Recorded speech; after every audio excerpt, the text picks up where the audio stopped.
Welcome to XXIM podcast, where we dive into the cutting edge ideas on decentralization, blockchain, and the new monetary systems. In this video, Ankit sat down with MJ to discuss Hana Wallet. So we're trying to build like a neobank UX, but with the utility of DeFi. For a non-crypto user, the easiest path to access crypto. Australia's regulated non-custodial multi-chain wallet, designed to make crypto usable for everyday purchases. He would just still ask me a few years in, like, is this real money? Like, is this real value? Go get the card, load it into Apple Pay, Google Pay, and buy coffee with it. And that's his aha moment. And then it makes sense. It makes crypto like tangible without explaining why it's valuable. Like people just get it straight away. You top it up with Solana, Sui, Trump coin if you had it. One of the things I wanted to ask you is there is a big Kaspa community in Australia.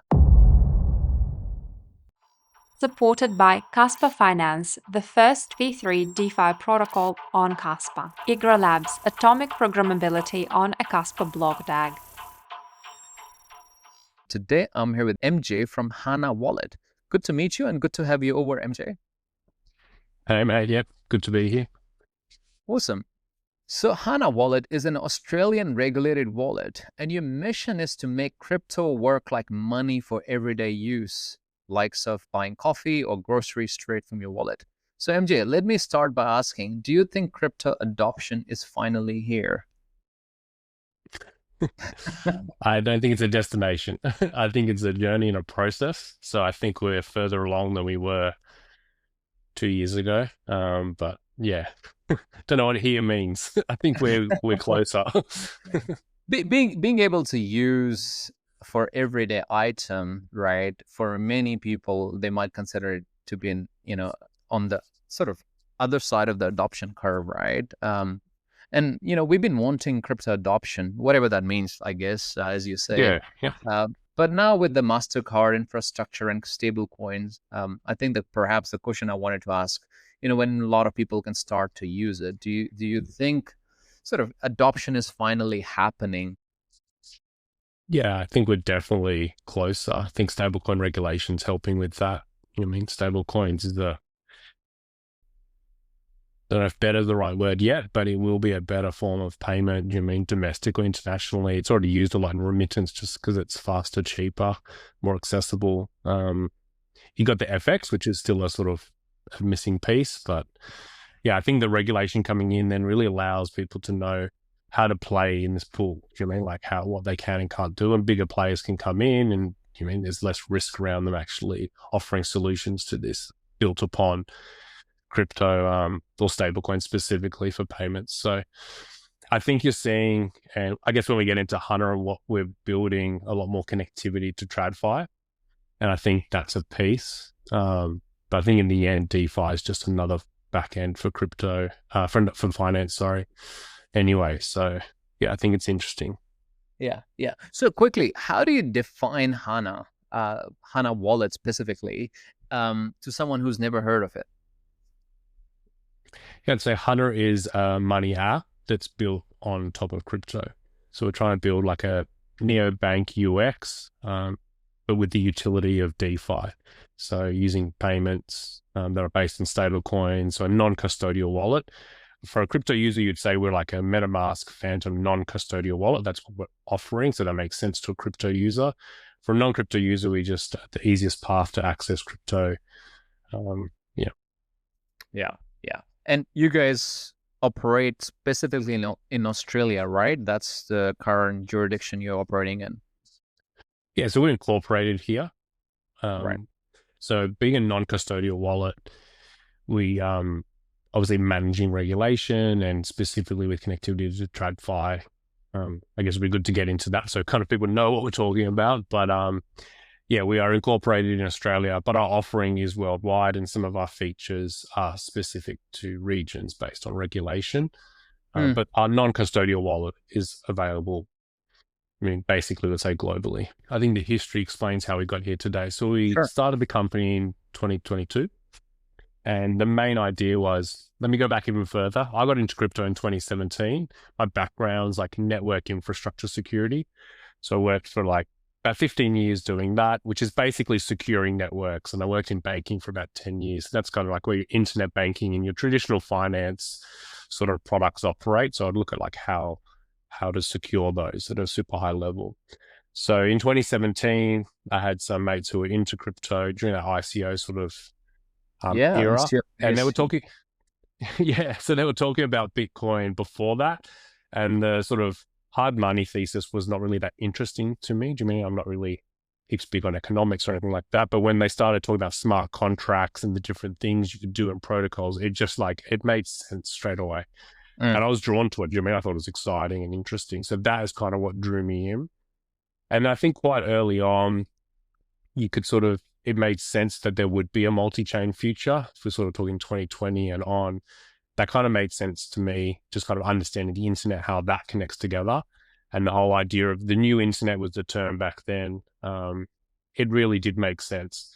So I think when we started the company, we were building just a normal non-custodial wallet like MetaMask, but we had two main sort of mandates or things we wanted to focus on. The first thing was simple UX. So we wanted to build a wallet for the average user, or what we would call like the early majority now, or the next billion users coming into crypto.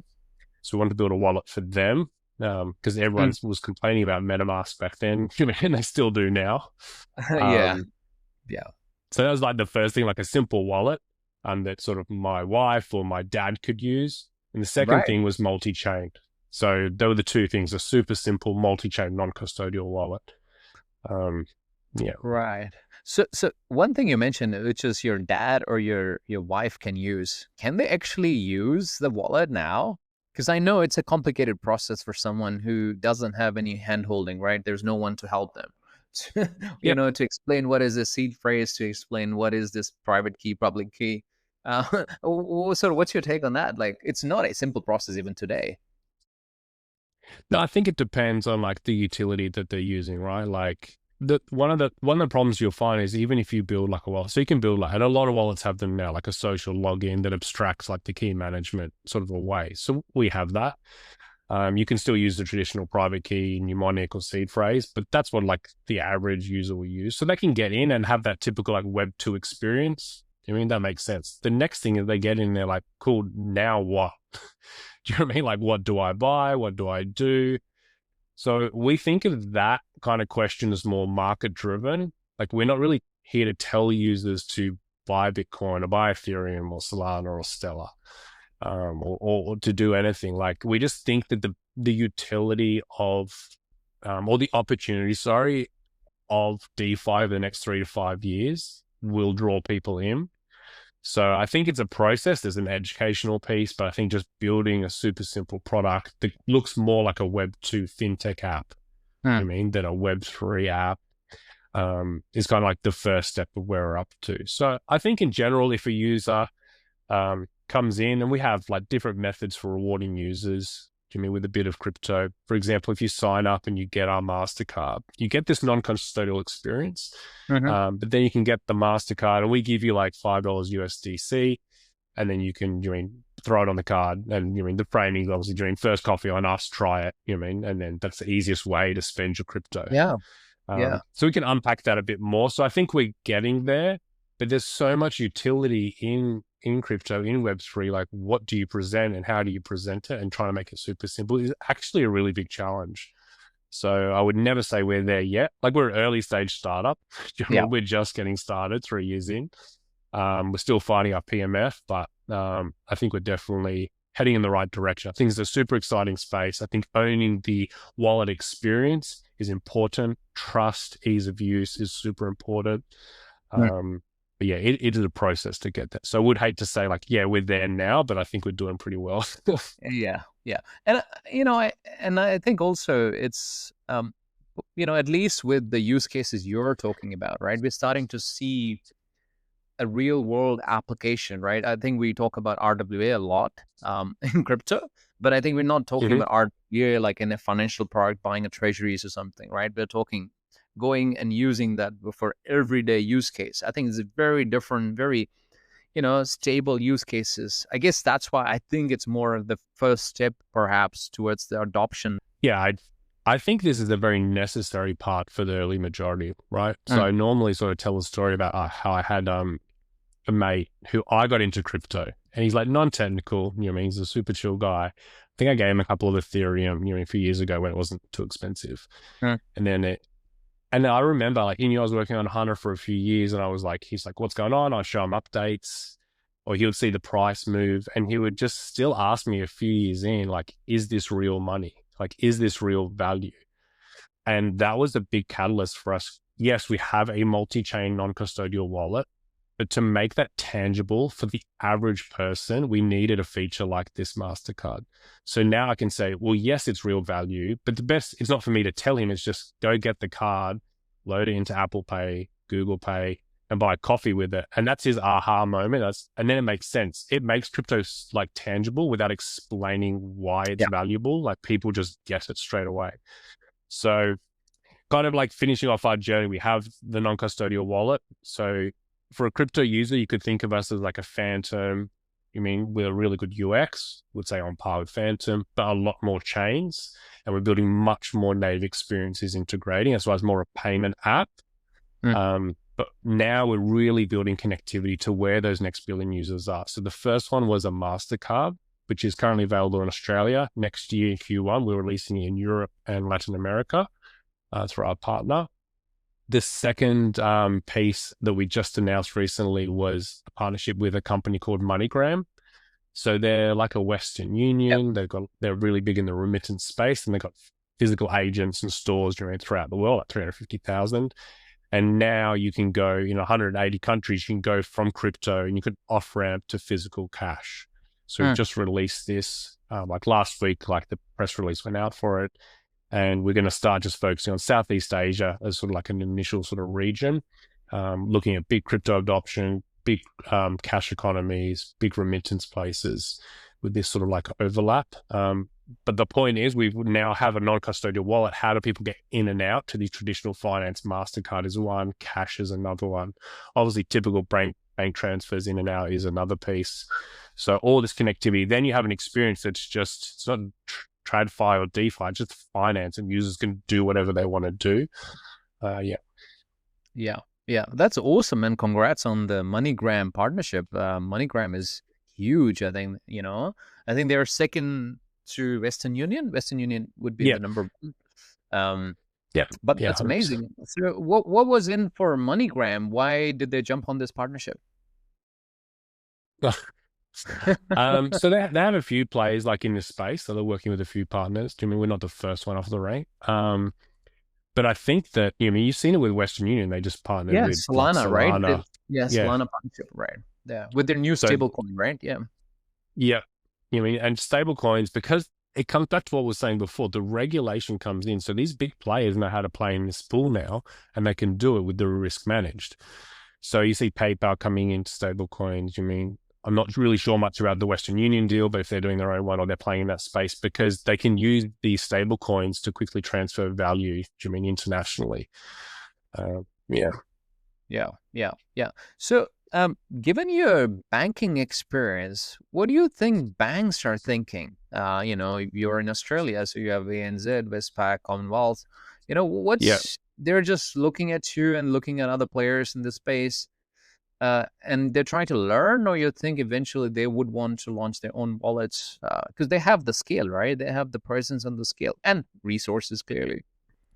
Yeah, they have the trust. I think that's a really big one. Of users, especially in finance. Like, you have UX and trust. They're like your biggest blockers for a user.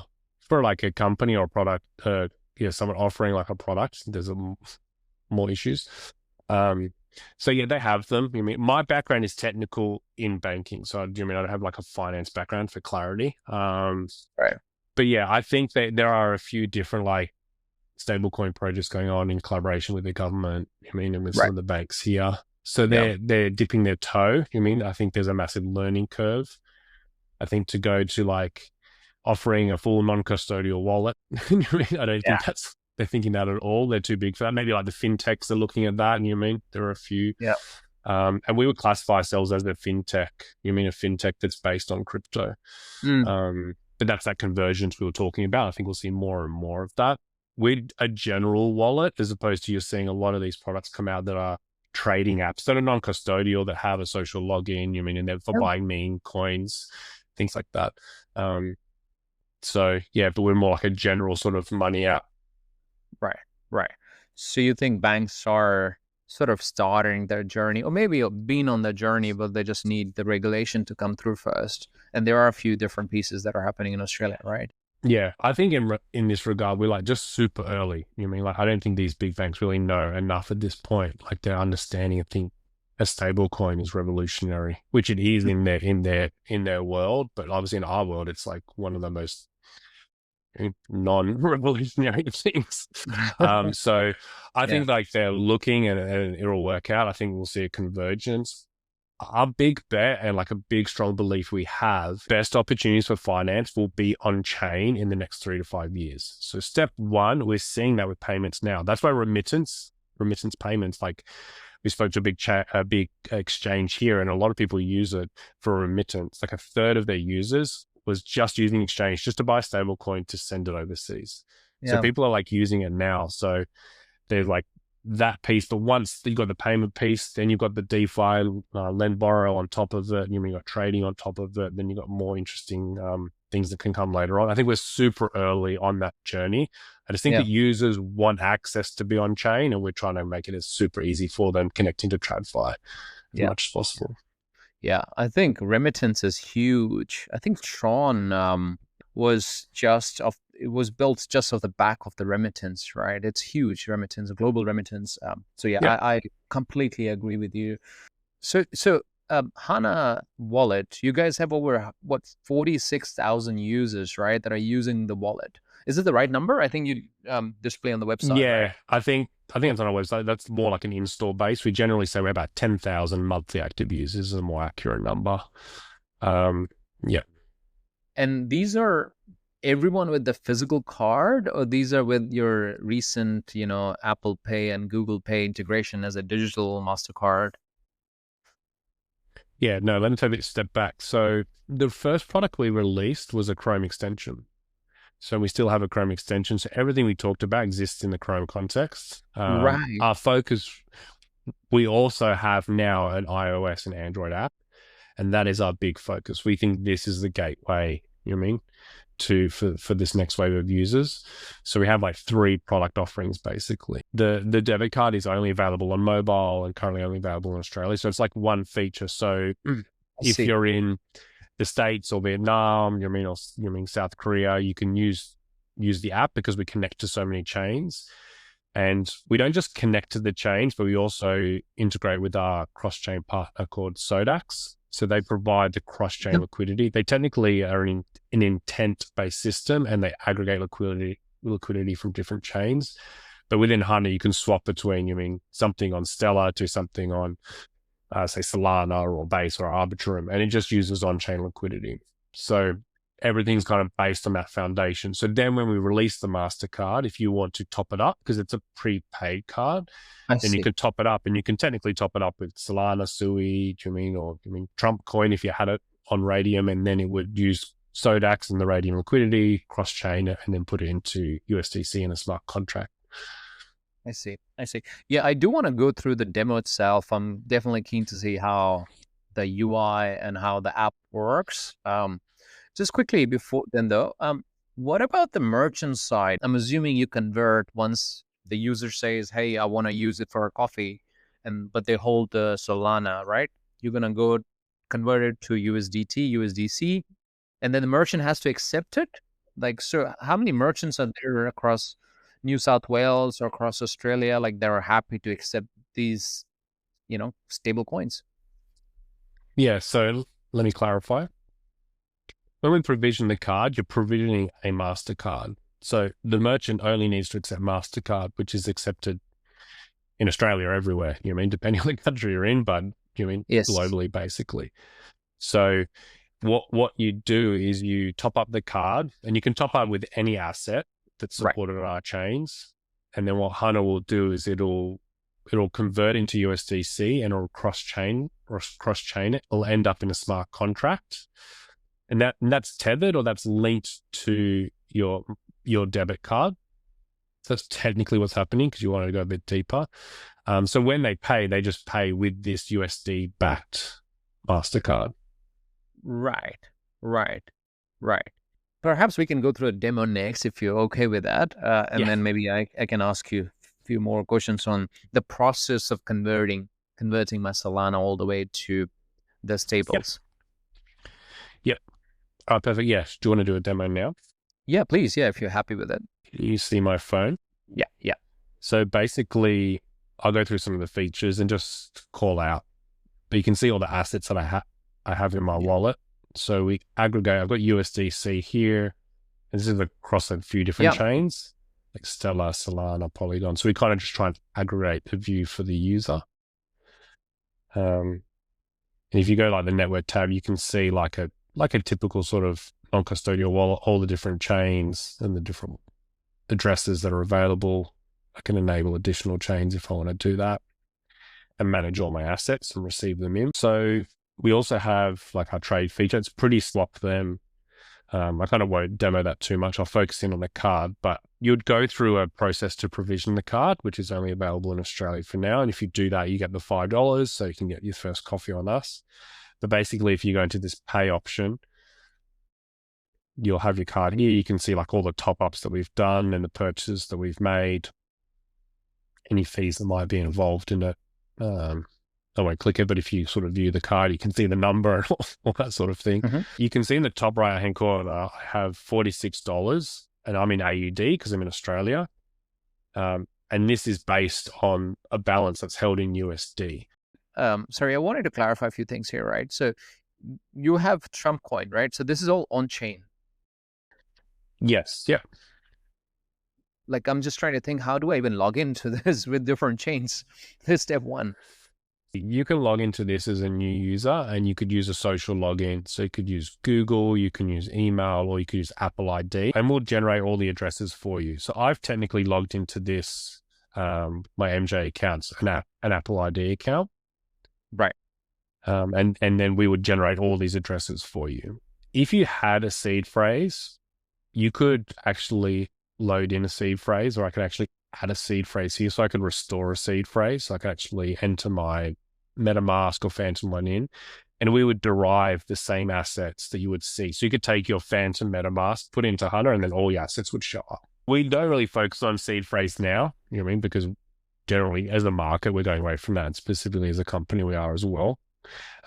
Because just normal social login makes sense to most users. But you could basically have both. You can have multiple. It's the same way you would in Phantom or MetaMask. Right. So basically, through one way or another, you can bring your assets onto Hana Wallet. And then how do you spend that? Like if I want to spend my Trump coins, I have $13 here. You would have to go into your pay option and you have to top up your MasterCard. I see. And then you can go and spend your MasterCard anywhere it's accepted, because most of the merchants, they're not accepting crypto. If they do accept crypto, and you mean there are some in Australia, like a normal wallet experience, you could go through like a send flow and you could probably like scan a QR code and then you can make a payment that way. It's just like a normal transaction, but most merchants don't accept it. So what Hana does is allows you to move from this world, which is a blockchain crypto world that connects to MasterCard and then allows you to spend it. Got it. So now my Trump coin can be sold off and be transferred over to the MasterCard assets in USD, right? That's the process? Yeah, correct. So in here, I have currently $46 in Australian. I mean, the balance technically is in US dollars because that's what it is on the MasterCard side.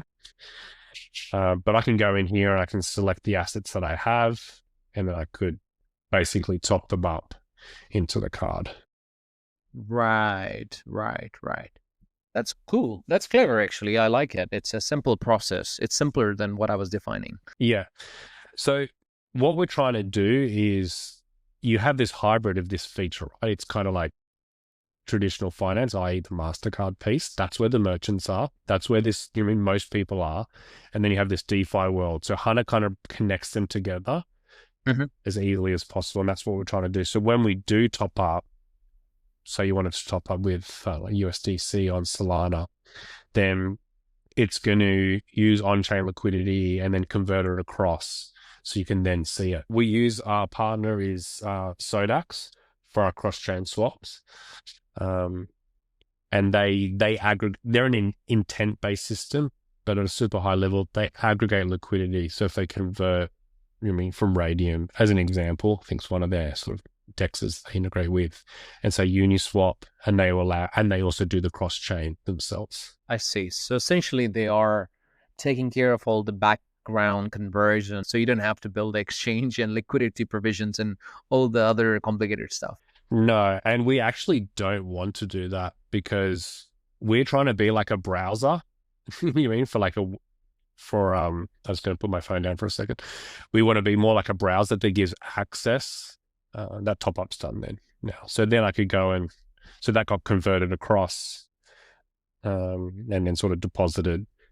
There'd be like a swap component, and then there'd be a deposit component. Basically, this happens in the background. And now I could then go into Apple Pay and go and spend this, Tap and Pay or Google Pay, and go and use that. So yeah, my point is we're using like on-chain liquidity because that's where most of the liquidity is, and that's where the long tail of liquidity is. So you can basically like top up with whatever token you want, and you get the best price. Yeah. So how many tokens do you currently support? I did see Bitcoin, Ethereum, so how many actual tokens you're supporting? Yes, we currently support 26 chains here. We could, the complicated piece here, I could just sort of run through it quickly, but obviously Bitcoin, Ethereum, Solana, Sui, Stellar, Injective, and so the Cosmos ecosystem is included there. We also have Icon, which is a traditional partner of ours, historic partner. So we can add more like EVM chains and different things like that, but I kind of just listed some of the main tech stacks. We're about to add Nia is another one that we're adding. And then tokens is just, it's the infinite amount of tokens that are on these chains, but the chains is kind of like the main piece. So like on Solana, once you have integrated, you can add 10,000 tokens of Solana if you wanted to add, because it's the same network. Yeah. But if you were to correct. if you were to add, let's say, one of the things I wanted to ask you is there is a big Kaspa community in Australia, but that means you have to add a new network to the app. What is the process and how often do you go through adding new networks? Yeah, generally we would look at it holistically, because what we don't want to do is add a network as in like an island. So yes, we can add a network, especially if it's say like EVM, like your layer 2. That's super simple for us to add, but we really want to be integrating with Sodax. I see. Or a cross-chain partner. We do support Squid Router as well, but we generally work mainly with Sodax. But we want to integrate that so you could then get the debit card and you can use on-chain liquidity in Kaspa, to top up your card, and you would have a long tail of tokens, that you could use, and we would use your DeFi ecosystem to do the conversion, Sodax to cross-chain it. So that cross-chain piece needs to be looked at. So we generally look at it sort of like more holistically than just adding in a network, because our utility is the cross-chain piece. Like we can add in the MasterCard, we can add in, like a MoneyGram off-ramp and on-ramp. It comes up as, it's not technically available in Australia, but it's available in like 180 different countries. But if we don't have that cross-chain piece, then our utility just dies off, and we're just like a different skin of MetaMask. So we would look at it that way. I think it's a very important piece. That generally is driven by user demand. Basically, what does the market want and who needs it? That's generally how we think about it. So if we're integrating with Sodax, that's for the cross-chain part. Yes. The Hana piece would then be like the managing the assets. I'm not sure if you have an NFT ecosystem, but we would add NFT support for particular chains, like we have that. Don't know if I have any on this wallet. Oh yeah, I have some NFTs here, I think from the Stellar ecosystem. We also have, I'll try not to jump around too much, but we have a browser. So we would add in the browser so you can actually connect to your dApps natively. This is a fairly common feature for crypto users, but we would say it's an advanced feature, like a lot of, and it becomes more riskier when you allow users connect their wallet to websites. So we try to lean away from this, to be honest, but if users want it, then they can find it and use it. But the average user, they want to hold assets, maybe trade assets.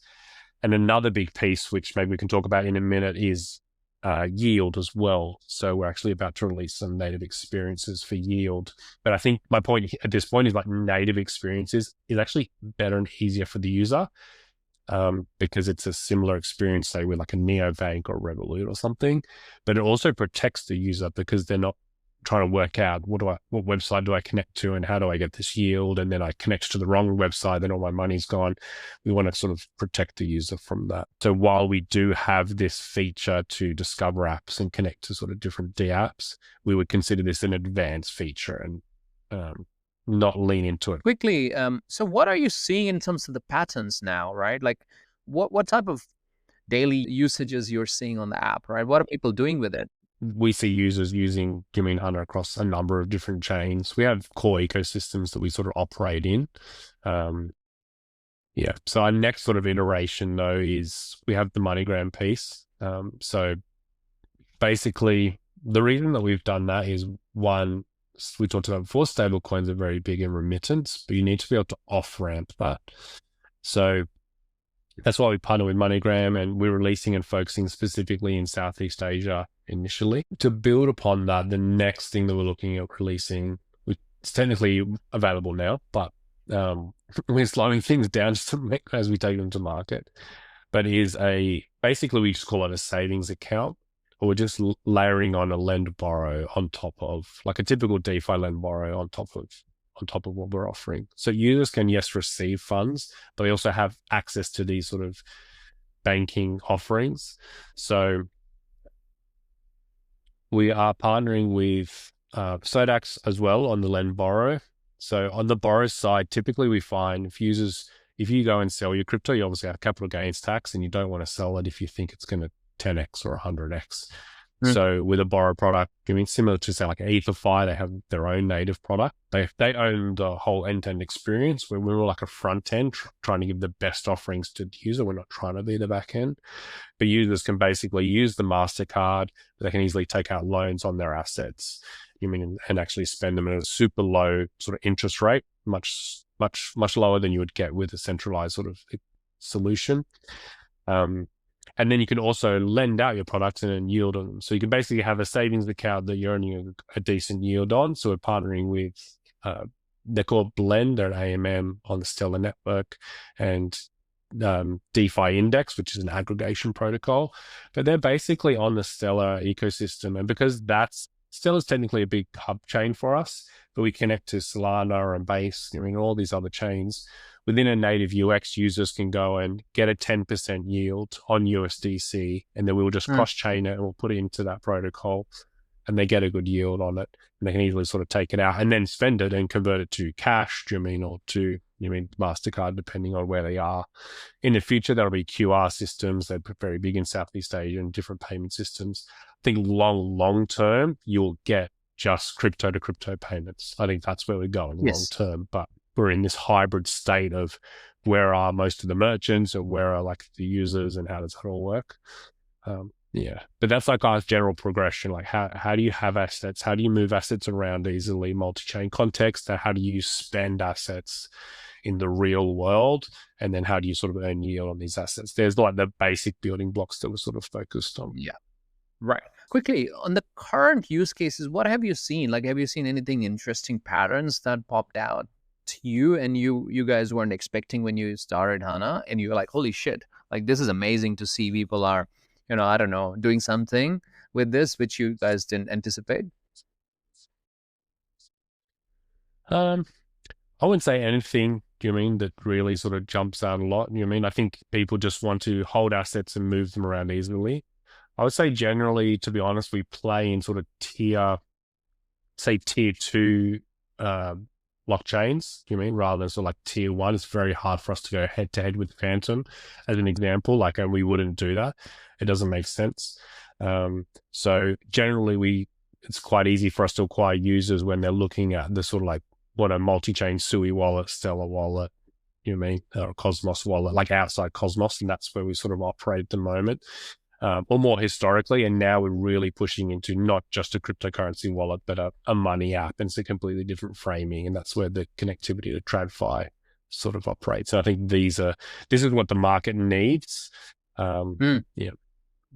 Right. And what sort of users you're seeing that are onboarding Hana, right? Like the hardcore crypto users, do you see them as well, or they sort of stay in their own lane with their, wallets, but they don't want to come to Hana because they think, different purpose, perhaps different audience, because your experience is simpler. You focus on different things, Yep. right? So who is what are you seeing in terms of your own audience who are coming to and using the platform? Yeah, obviously people playing in multi-chain context. If you're a hardcore EVM guy, do you mean a Solana guy? If you're on like Ethereum base and even Solana, you're going to stay with MetaMask or Phantom.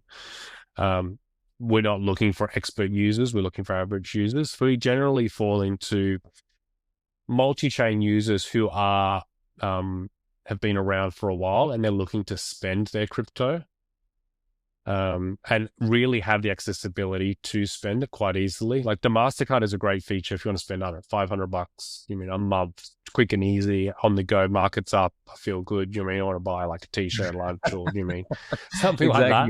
If you're gonna off-ramp $5,000 and you're planning on doing it, you would use a centralized exchange to do that. But for that offering, so users who are multi-chain, who've been around a while, that want to spend their crypto, that's the first one. Remittance players, we're just seeing now with the MoneyGram piece, but that is super early. And as well as digital nomads as well, because they want to be able to spend their money, convert it to cash in different countries, and just sort of spend it easily. So they're the general sort of three. Right. And one thing I didn't ask you is, when are you extending it across the ditch to New Zealand? It's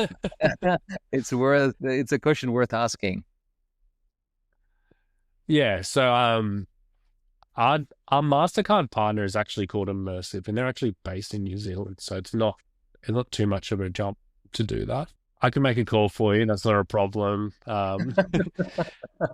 We really have to be careful because we are a small team. We're a focused team. So, we could offer, and one of the great things about crypto is you can actually offer a lot of this stuff globally, but it's also just like, as a startup, you have to focus on a particular market. So we're just being very diligent about what we're focusing on, just, managing resource and things like that. So technically we could make a phone call and turn on New Zealand pretty easily if we wanted to. So all in good time. All right. So it's not on the roadmap for now because you're exclusively focused in Australia. It's a huge market, obviously. And with 46,000 people, I think you have such a big piece still to go. Yeah, definitely. A lot of work to do. Just quickly on the regulatory side. So, Australian Securities and Investment Commission recently stated that stablecoins are a financial product. What's your view on this? Yeah, so I'm not like super across it, to be honest. But we obviously work with a couple of local partners on the regulation. So we sort of make sure where we operate in that. As a non-custodial wallet, it's something that we navigate. We're definitely trying to thread the needle on it. And I think it can be a benefit, and a curse. In regards to our view on regulation, how we sit with it, when you start connecting to MoneyGram, when you start connecting to MasterCard, then you flip on regulation like straight away. So technically you can download the wallet and use it. And it's really in a non-regulated space because we don't take custody, much like most of the other wallets. But as you turn these features on, then you do trigger regulation. And we always look to operate within regulation, which isn't always the most popular thing to say in crypto, to be honest. But we think you have to if you want to actually create a wallet for the next billion users. We're not trying to do anything. And there are different strategies you can go for and create your offering in different regions and sort of like navigate not falling into regulation, but we more face it head on. Like that's why we're incorporated in Australia. We're like, from a financial services perspective, one of the most regulated countries. Because I also think that that's how we build trust, because we have a name, we are here, and we're saying we operate within regulation. I think that's also good from a trust perspective. So that's generally how we think about it. And anything you're expecting from the bill, like, the stablecoin regulations that are sort of upcoming, anything you expect, you think it's going to be similar to the US stablecoin bills? I don't know if you've even high level looked at it. Yeah, so I think generally it'll be like everyone looks at the SEC. You mean like we're seeing all this different regulation coming in different countries now, and a lot of the catalyst is the SEC and what the states are doing. They're kind of like the big dog. You mean it's not my area at all. So, No. you mean Yeah.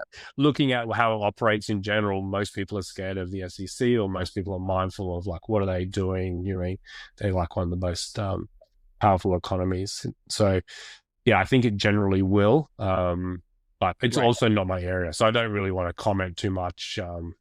Anyway. All right.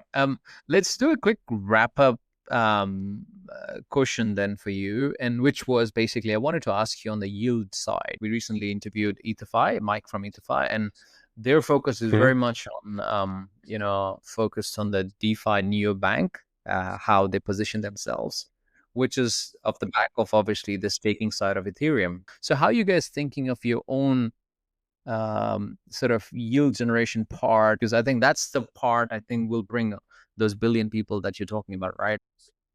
Yeah, I think that's like that's an evolving sort of ecosystem and offering. Like, so to be super clear, like we do not build DeFi offerings.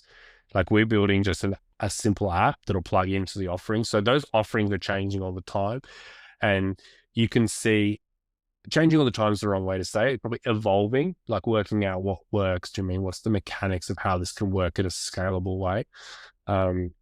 So for now, our first integration is just two basic AMMs, one being Blend that's on Stellar, powered by DeFi Index, and the other one being Sodax. And these are basic supply and demand AMMs for yield. We're integrating with Blend specifically because they have historically had sort of a 10, 12% yield on USDC, and we think like that's a good starting point. As different offerings become available, if they're sort of staking or liquid staking offerings or whatever they might be, we will plug into them.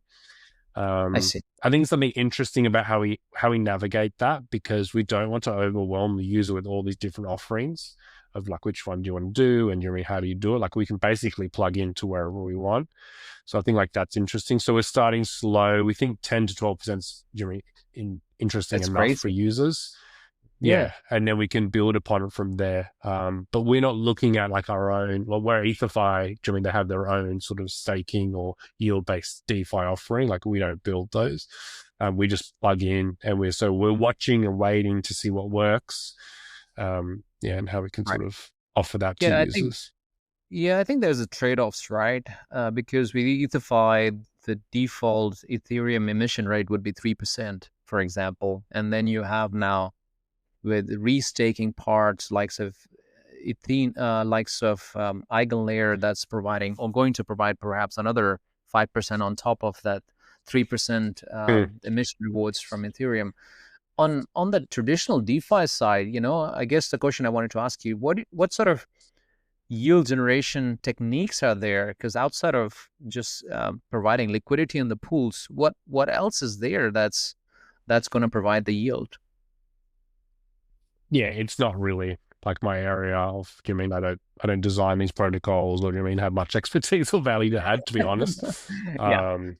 Yeah. But you're looking at that area essentially, that it is a yield generation essentially wallet where you can come, put the money, bring your chain, and then it'll generate some yield, whatever that is. However that does it, it's the third party who takes care of it. Yeah, correct. Exactly right. Awesome.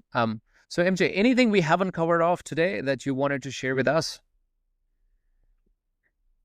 No, I think we've covered it. Do you mean? Like, I know our message is pretty simple. We think it's powerful. Do you mean? We think it's relevant. But we're basically just trying to make it as simple as possible for users to have access to crypto. I think in regards to yield, I think this is much more interesting to this next wave of users. I think you sort of touched on that sort of briefly. I think trading has been a big piece. And you can sort of see that how Phantom has developed as a product. Yeah. And there are other products that come out that are more focused on trading. I think like that's a piece, but maybe like 20 where the 80% yield is much more interesting for the average user or the next wave of users.